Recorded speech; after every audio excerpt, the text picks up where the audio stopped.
Assalamu alaikum, I'm Aisha and you're watching Samaa News. Here are today's headlines.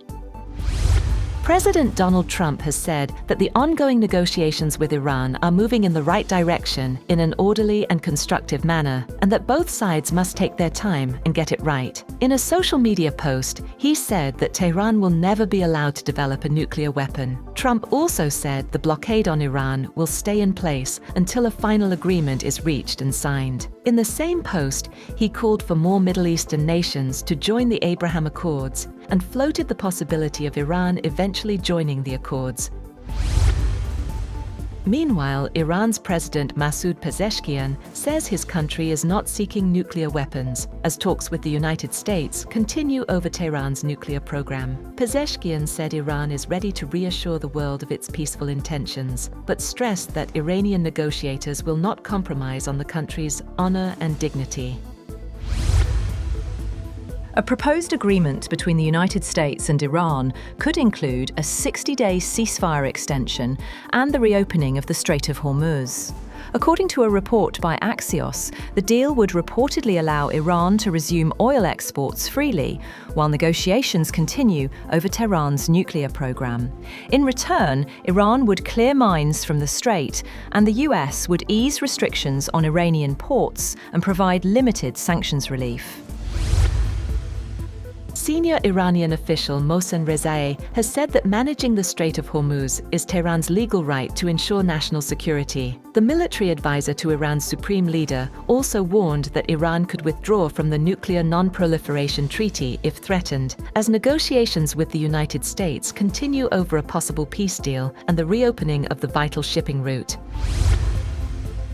A senior Iranian source says Tehran has not agreed to hand over its stockpile of highly enriched uranium as part of the current understanding with the United States. According to the source, Iran's nuclear program is expected to be discussed separately during negotiations on a final agreement and was not included in the preliminary deal. The comments underline continuing differences between Washington and Tehran on key nuclear issues, despite ongoing diplomatic efforts.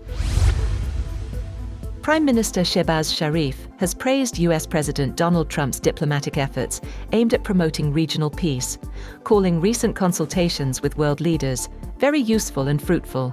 He also expressed hope that Pakistan could host the next round of US-Iran talks, saying Islamabad remains committed to supporting stability and dialogue in the region. The Prime Minister added that discussions involving multiple regional leaders focused on reducing tensions and advancing stalled negotiations between the United States and Iran.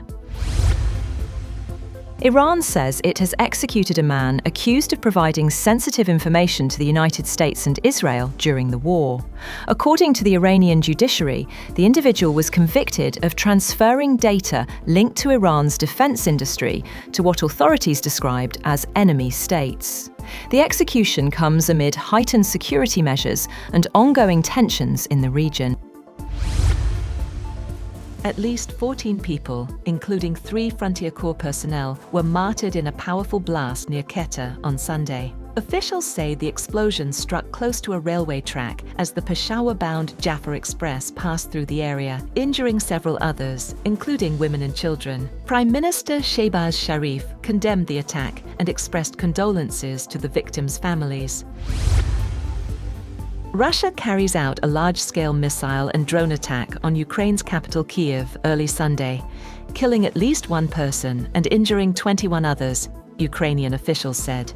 The strikes hit residential buildings, offices, schools, and transport infrastructure across multiple districts, with Kyiv Mayor Vitaly Klitschko confirming a 9-story building was struck in the Shevchenko district.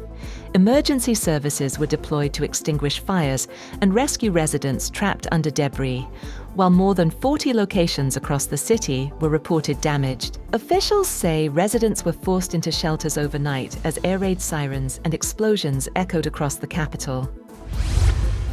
That's all for now. For more updates, visit www.samaa.tv.